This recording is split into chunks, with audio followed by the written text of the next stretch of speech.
우리 주님의 평안을 전합니다. 오늘의 말씀은 욥기 15장입니다. 7절에서 10절 말씀입니다. 네가 제일 먼저 난 사람이냐? 산들이 있기 전에 네가 출생하였느냐? 하나님의 오묘하심을 네가 들었느냐? 지혜를 홀로 가졌느냐? 네가 아는 것을 우리가 알지 못하는 것이 무엇이냐? 네가 깨달은 것을 우리가 소유하지 못한 것이 무엇이냐? 우리 중에는 머리가 흰 사람도 있고 연로한 사람도 있고 네 아버지보다 나이가 많은 사람도 있느니라. 코끼리 만지기 우화가 있습니다. 첫째 사람은 코끼리 다리만 만져보고 기둥이라고 말합니다. 둘째 사람은 코끼리 꼬리만 만져보고 밧줄이라고 합니다. 셋째 사람은 코끼리 배만 만져보고 벽이라고 합니다. 그들은 일부분만 만졌기 때문에 코끼리를 제대로 인식하지 못했습니다. 이 우화의 교훈은 본인이 경험한 것을 전부라고 주장하는 어리석음을 갖지 말라는 것입니다. 하나님에 대한 이해도 마찬가지입니다. 사람은 다양한 방법으로 하나님을 경험합니다. 어떤 사람은 강렬하게, 어떤 사람은 차분하게, 그리고 어떤 사람은 감각적으로, 어떤 사람은 이성적으로 하나님을 경험합니다.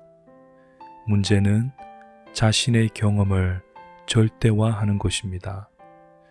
자기가 경험한 하나님을 너무 크게 생각한 나머지 다른 사람의 경험을 무시해버리는 자세는 바람직하지 않습니다. 오늘 본문은 엘리바스의 두 번째 발언입니다. 엘리바스는 욥의 말을 듣고 난 뒤에 심하게 다그칩니다. 네가 알고 있는 하나님은 나도 알고 있다.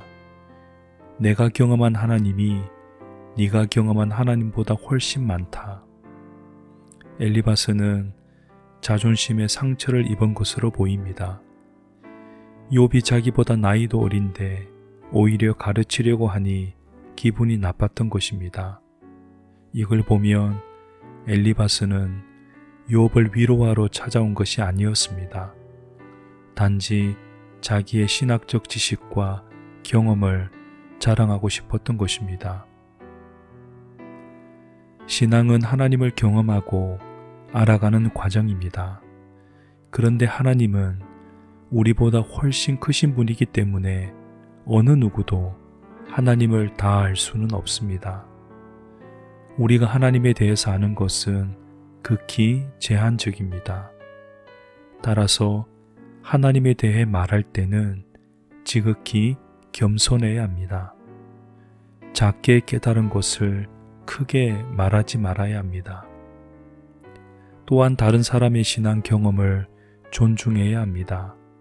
그럴 때 내가 경험하지 못한 부분까지도 채울 수 있습니다. 엘리바스처럼 되지 마십시오. 하나님은 여러 사람과 상황을 통해 자신을 알리시기 때문에 열린 마음을 가지고 하나님을 배우려는 자세를 가져야 하겠습니다. 오늘도 하나님을 알아가는 복된 여정 되기를 간절히 기도합니다. 사랑의 주님, 주님을 더욱 아는 것이 일생의 가장 소중한 목표입니다. 오늘도 겸손히 주님을 따르며 주님을 알아가게 하옵소서. 우리 주님, 예수님의 이름으로 기도합니다. 아멘.